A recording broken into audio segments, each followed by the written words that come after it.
Salut tout le monde! Aujourd'hui, dans la vidéo, on va regarder l'achat d'un nouveau laptop. Donc, on va combiner ça avec le Black Friday pour regarder qu'est-ce qui pourrait être bon pour vous.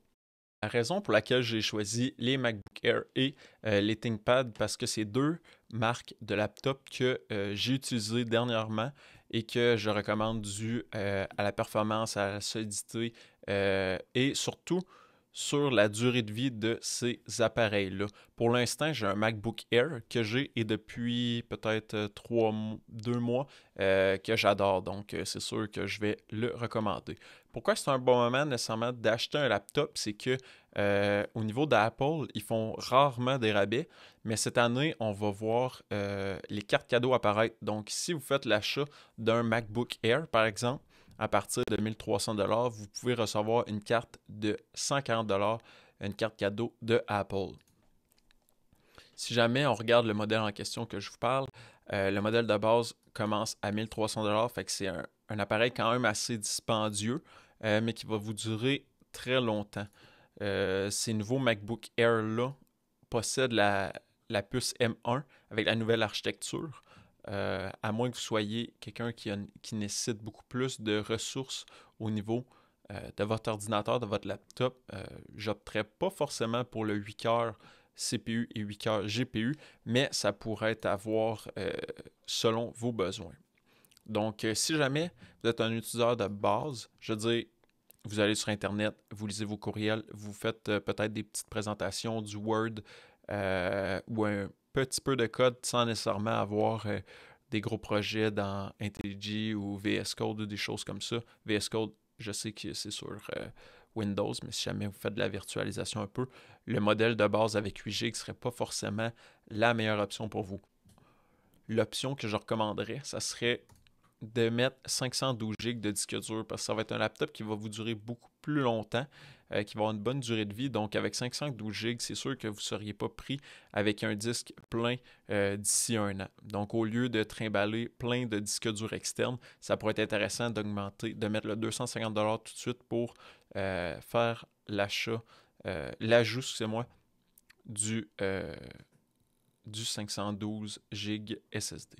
Si jamais vous êtes quelqu'un qui fait du code, qui a l'habitude d'avoir 40, 50, 60 tabs dans leur Firefox, Google Chrome ou Safari, ça peut peut-être être intéressant. Si vous êtes quelqu'un qui, en fait, est-ce que vous demandez beaucoup à votre laptop? Si oui, ça peut peut-être être intéressant d'avoir le 16 GB. Donc, pour ma part, j'ai 16 GB avec 512 GB de disque dur et je suis très satisfait de mon laptop pour l'instant. Par exemple, au lieu de l'acheter neuf, ce que je recommande fortement, ça va être l'achat de produits remis à neuf. Donc, que ce soit pour des iPhones ou tout autre modèle. Pour ma part, moi, j'ai acheté mon MacBook Use sur Marketplace. Mais si j'avais qu'à l'acheter d'Apple, ce que je ferais, je l'achèterais de la section remis à neuf pour sauver un certain montant sur les laptops. Donc ici, c'est le modèle de base. Au lieu de 1300, on va parler de 1100 $. Pour ma part, la seule chose que j'ai à vous dire sur ces modèles-là, c'est que de regarder pour avoir la puce M1 et non le processeur Intel, parce qu'ici, on va avoir beaucoup plus de performance, d'autonomie de batterie et je veux dire, c'est un laptop qui va durer beaucoup plus longtemps que les anciens MacBook Air que je recommande pas forcément. Donc, c'est les laptops que je recommanderais. Oui, il y a des 14 pouces, oui, il y a des 16 pouces qui viennent de sortir, mais là, on tombe dans une autre gamme de prix de 2000 cucs à peut-être 4400 une fois l'ordinateur monté. Donc, mon autre go-to serait tout ce qui est ThinkPad. ThinkPad, j'avais un ThinkPad avant.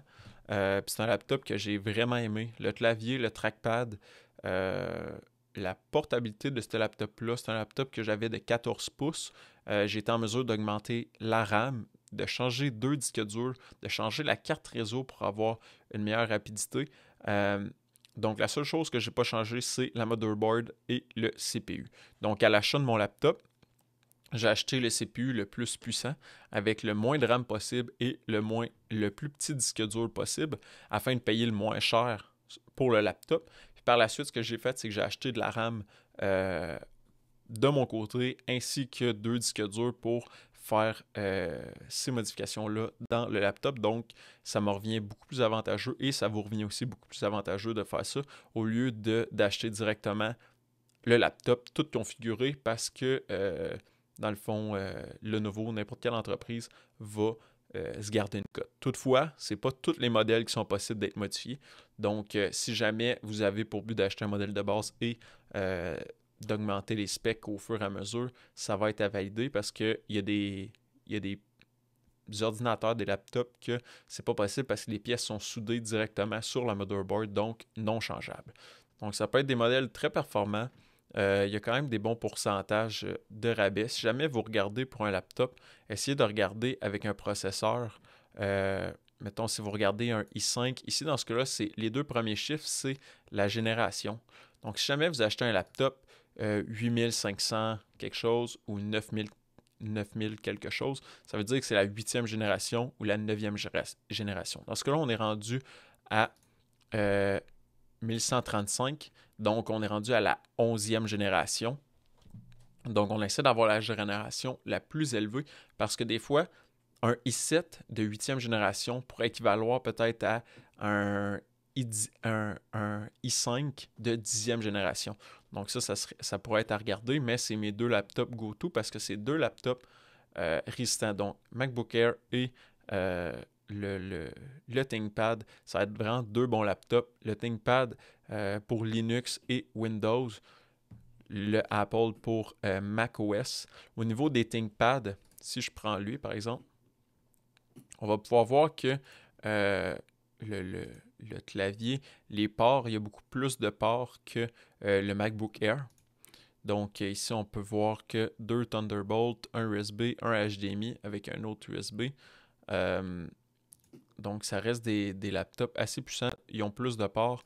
Et le clavier, pour de vrai, pour avoir utilisé un ThinkPad durant près de 4 ans, les claviers sont incroyables. Et c'est une des raisons pourquoi j'ai adoré autant ce laptop-là. Les deux marques de laptop que je conseillerais, donc un ThinkPad, que ce soit peut-être la T-Series ou sinon le MacBook Air au niveau de Apple. Si jamais vous avez plus de questions, vous voulez vraiment investiguer sur l'achat d'un nouveau laptop, pour ne pas faire ça sur un coup de tête parce que c'est des achats assez dispendieux, écrivez-moi des messages, puis ça va me faire plaisir de vous aider pour acheter le bon laptop pour vous. Donc, si jamais vous avez aimé la vidéo, mettez un thumbs up, mettez des commentaires plus bas, partagez la vidéo et on se dit à la prochaine. Bye bye!